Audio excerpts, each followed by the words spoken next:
Today on the Morning Edition, the Anchorage School District is dealing with a budget deficit that's forcing difficult decisions on what to cut and where. We'll share what we learned from a conversation with the superintendent. Plus, after weeks of negotiation, new contracts for Anchorage School District teachers are one step closer to becoming a reality, but steps still remain to make them happen. And later, a 9-year-old boy wins the trip of a lifetime to go see the Patriots play the Seahawks in Super Bowl 60.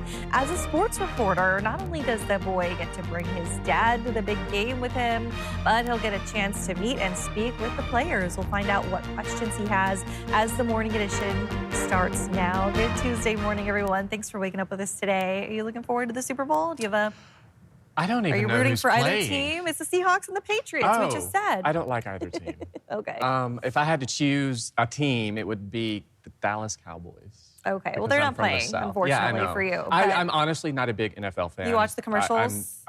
Yes, that's about it. Those are fun. College football is my forte when it comes to football, but of course I'm always at least going to tune in for the halftime show, watch some of the commercials. It's just kind of keep it on air just for some of that background noise. Yeah, a little bit of something for everybody. What's going on weather-wise outside? Well, we're still holding on to some of those warm conditions across South Central. Those temperatures sitting in the 30s to start off this morning. In fact, many areas will continue to hold on to this freeze thaw across South Central for the foreseeable future. We're at 29 degrees. Winds have been increasing across the region. Where we are expected to see winds of about 30 to 55 miles per hour across South Central today. Now, while we aren't expecting to see high winds out towards Kodiak, like we did mention yesterday, there will still be that potential that winds up to 60 miles per hour will be possible. So we've got 30s and 40s splattering the board this morning across South Central. Of course, a few locations still sitting in the 20s, and then Golcana coming in at 1 degree. So for all of us, for the most part, it is a warm start to the morning. We are seeing some of that increasing rain out towards Prince William Sound, coastal regions of the Kenai,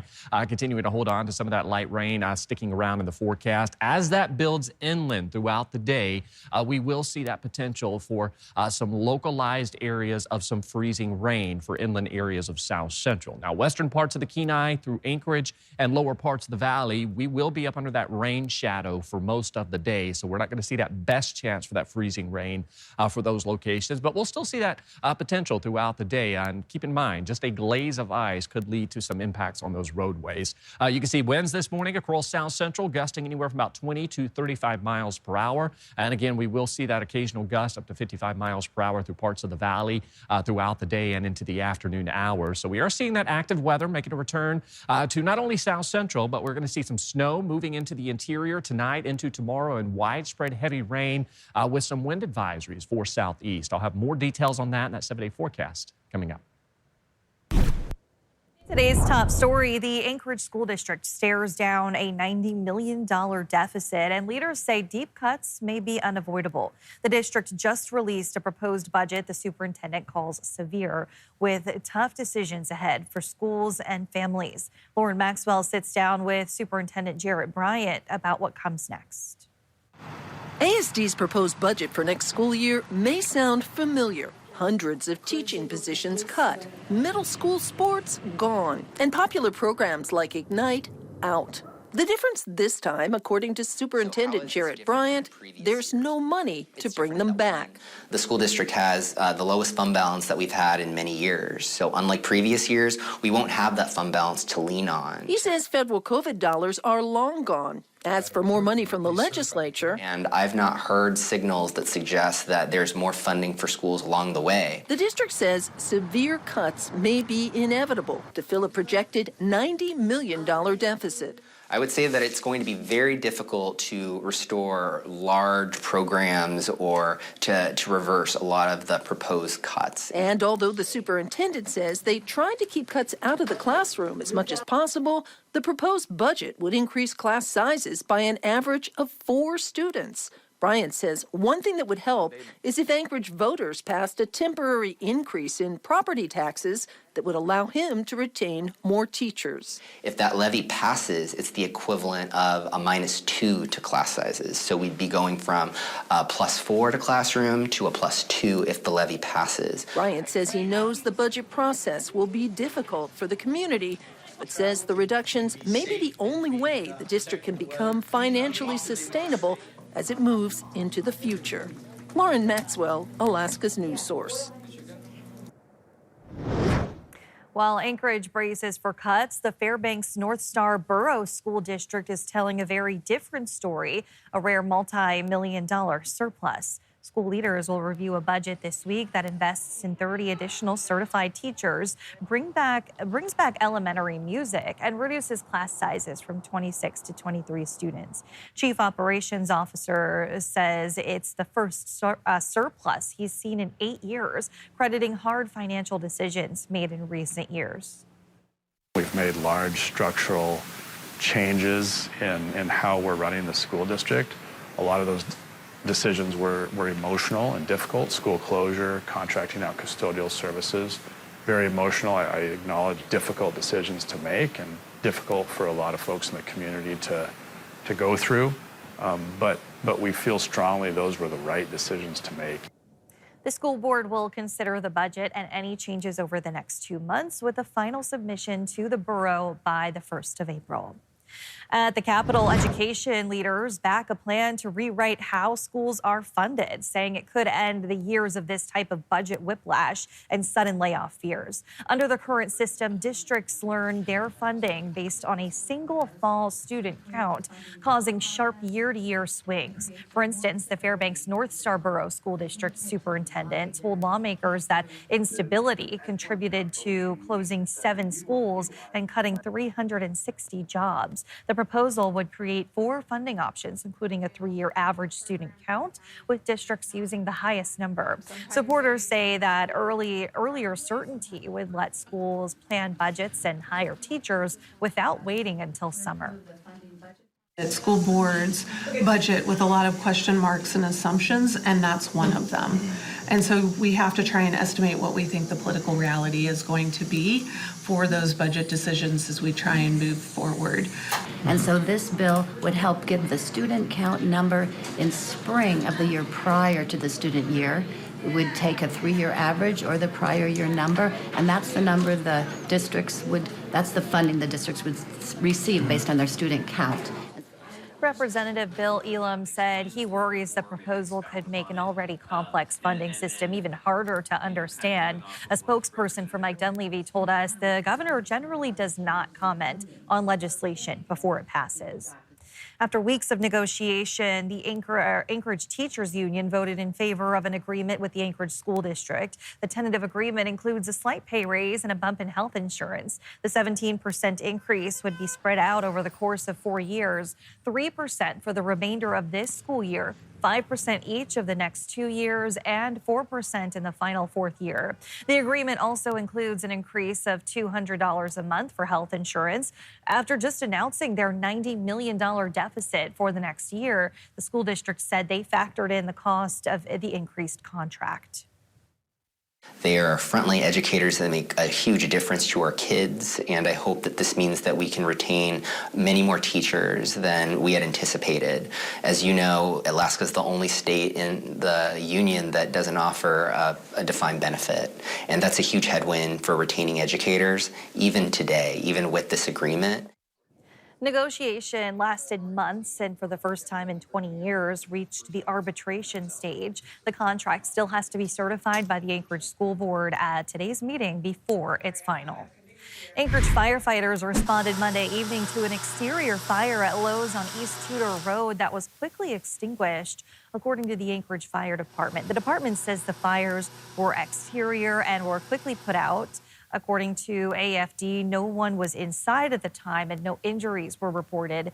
The extent of potential damage to the building was not immediately clear. At about 10:15 p.m., fire crews remained on scene as they continued ventilation and investigation efforts. An Anchorage court ruling is being called a major win for breweries across Alaska after a judge struck down limits on live events.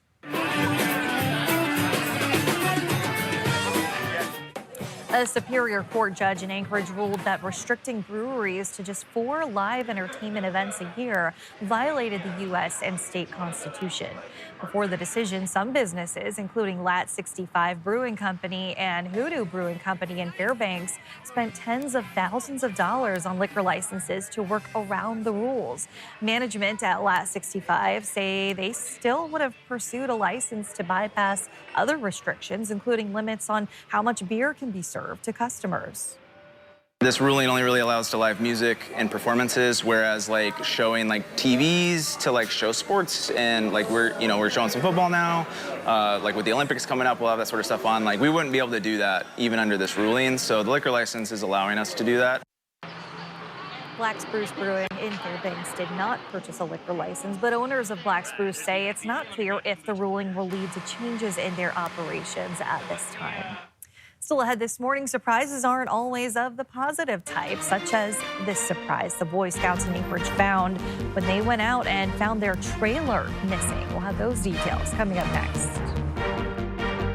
And we are watching some localized areas of freezing rain, which could move inland to parts of South Central. I'll have more on that and those winds moving in. But first, you can see that sunrise, 9:13 in Anchorage, 7:57 in Juneau. Your full forecast is next. Welcome back in. 14 minutes past the hour on this Tuesday morning. We're still feeling those warmer temperatures in South Central, and it's a bit windy, Aaron. Yeah, and the good news with that wind, it will be windy today, but the good news is we're not seeing bitter cold conditions like we did see through the early parts of winter with those winds that move through South Central. But thankfully, we are on the warm side. Now, with those winds gusting anywhere from 30 to 55 miles per hour, we could still see the potential that we could see some localized areas of some power outages across parts of South Central, but be prepared for those gusty winds. We're also watching some localized freezing rain. This is not a guarantee, but temperatures for the most part are going to be fairly important today when it comes to if we're going to see rain or freezing rain, as well as the temperature of the ground as well. That freeze-thaw pattern remains with us across South Central, so regardless of if we see that freezing rain or not, treat those roads as if they are icy, as this freeze-thaw pattern that we're going to be up under the next couple of days will lead to that standing water on those roads, the slushy conditions, refreezing into the night, particularly in some of those colder areas and those bridges as well. You can see out towards Prince William Sound, coastal regions of the Kenai. This is where we're seeing most of the rain to start off your Tuesday morning. Inland areas, we'll see ample dry time today, but we'll also tap into some of that rainfall potential throughout the afternoon and evening hours. We've already seen up to 2/10 of an inch of rain out towards Portage Glacier. You can see heavier amounts of rain falling as you head through southern parts of Prince William Sound, and then of course as you head through eastern parts of the Kenai through Turnagain Pass, we also could see some localized areas of wintry mix and freezing rains. If you are driving through the pass this morning, keep that in mind as well. So widespread rain building in across not only South Central but southeast. Notice for the western parts of the Kenai through the Anchorage Bowl and lower parts of the valley, we'll see ample dry time today due in large part to our rain shadow, but we'll still see plenty of moisture moving in across South Central.